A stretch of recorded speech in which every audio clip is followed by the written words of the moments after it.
एस्टोलेंस के दर्शकों को मेरी तरफ से हार्दिक आभार, धन्यवाद, शुभकामनाएं। आज हम आप लोगों को बताना चाह रहे हैं कि कैसे ऋण मुक्ति से ज्योतिषी उपाय करके आप जल्दी से जल्दी ऋण मुक्ति पाएँ। तो हमारे ग्रंथों में इसकी व्यवस्था है कि कैसे, किस नक्षत्र में, किस तिथि में, किस दिन पर ऋण लें और कैसे उससे अदा करने में सफल हो। आज हर कोई किसी न किसी तरह के ऋण में उलझा हुआ है। तो सबसे पहले तो हमें ये करना चाहिए कि किसी शुभ दिन, सोम, बुध, बृहस्पति, शुक्र, इस दिन पे जितनी आपको ऋण की आवश्यकता हो उससे थोड़ा सा ज़्यादा ऋण लीजिए। जैसे आपको 10,000 रुपये की आवश्यकता है तो आप 12,000 रुपये लीजिए, उसमें से 2,000 रुपये अलग रख लीजिए। फिर 10,000 रुपये को आप उसे लौटा दीजिए। जिस दिन अश्विनी नक्षत्र या अनुराधा नक्षत्र पड़े उस दिन, जब चंद्रमा जो है लग्न में हो, उस दिन उस पैसे को लौटाइए।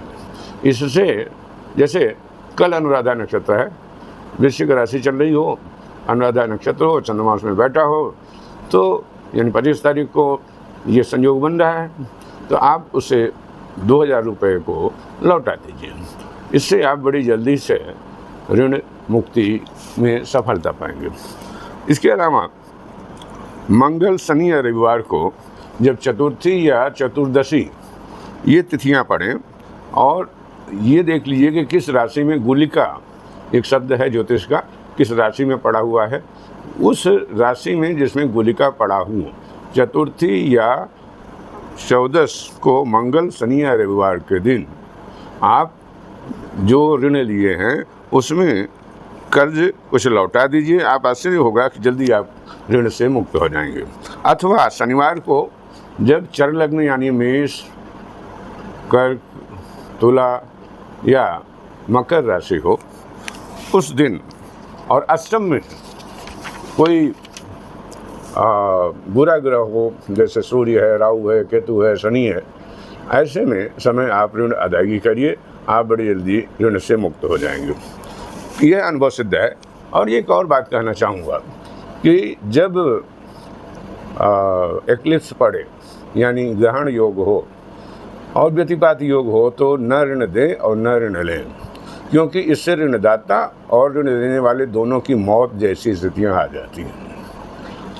अब आप जानना चाहेंगे कि कब ऋण मिलेगा, किससे मिलेगा, तो इसमें कहेंगे कि मंगल, सूर्य, चंद्र और शनि के साथ मीन राशि में हो तो व्यक्ति को ऋण लेना पड़ता है। इस तरह से बुध और शनि की किसी राशि में युति हो तो ऋण लेना पड़ता है। बुध वृष राशि में हो तो रिश्तेदारों से ऋण लेना पड़ता है। मंगल और शनि 12वें भाव में हो तो भाई बहन से ऋण लेना पड़ता है। गुरु किसी अशुभ ग्रह के साथ 12वें भाव में हो तो टैक्स अदा करने के लिए ऋण लेना पड़ता है। चंद्र, सूर्य 12वें हो या राहु, शुक्र 12वें हो तो मुकदमेबाजी के लिए ऋण लेना पड़ता है। सिंह, धनु या मीन राशि या लग्न में हो, चंद्र कुंभ में हो या शुक्र वृश्चिक में हो या गुरु 8वें हो तो डोनेशन, चैरिटी के लिए ऋण लेना पड़ता है। जिस जातक की द्वितीय नीच राशि का हो या एक्लिप्स यानी ग्रहण युक्त हो और किसी अशुभ ग्रह की राशि के अंत में बैठा हूँ चंद्रमा या द्वितीय, तो वह व्यक्ति ऋण अदा करने में अक्षम होता है। द्वितीय भाव का स्वामी 6ठे या 12वें हो, 12वें भाव का स्वामी दूसरे या 11वें भाव में हो, उसके स्वामी के साथ 6, 8, 12 में बैठा हो तो भी उस व्यक्ति को ऋण लेना पड़ता है। लग्नेश 12वें हो, दूसरे भाव में अशुभ ग्रह हो और 10वें भाव का स्वामी 11वें भाव में बैठा हो तो उससे संबंधित लोगों से ऋण लेना पड़ता है। अब यह ऋण वापसी कब हो सकती है? यदि लोन देने वाले, ऋण देने वाले व्यक्ति का 2, 6, 10, 11 इन भावों से संबंधित ग्रहों की दशा भुक्ति चल रही होगी तो ऋण वापस आएगा। और जो ऋण लिया होता है उसका अगर 4, 5, 8, 12 भाव में बैठे ग्रहों, उनसे संबंधित ग्रहों की दशा भुक्ति चल रही हो तो उस भुक्ति काल में वह ऋण अदा करने में सक्षम होता है। कभी कभी ऐसा होता है कि ऋणदाता की पूरी इज्जत दांव पे लग जाती है। ऐसे लोगों को दशा भुक्ति जो है 2, 5, 9, 12 इन भावों में जब दशा भुक्ति चल रही हो तो उनको ऋण लेने से बचना चाहिए। 2, 5, 2, 9, 12 में वृश्चिक राशि में शनि हो तो ऋण अदायगी में मुश्किल, इज्जत दांव पर पड़ जाती है, मुकदमे तक की स्थिति आ जाती है।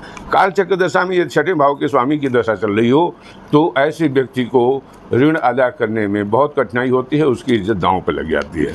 कोई राजा हो या कुबेर यदि लग्नेश जो है वो ग्रहण युक्त हो, शत्रु भाव में बैठा हो, नीच का होकर 6, 8, 12 में हो, या 2, 7 के स्वामियों की से संबंधित हो, किसी शुभ ग्रह के दृष्टि उस पर न पड़ रही हो, तो उसे ऋण लेने वाले ऋण लेना पड़ता है।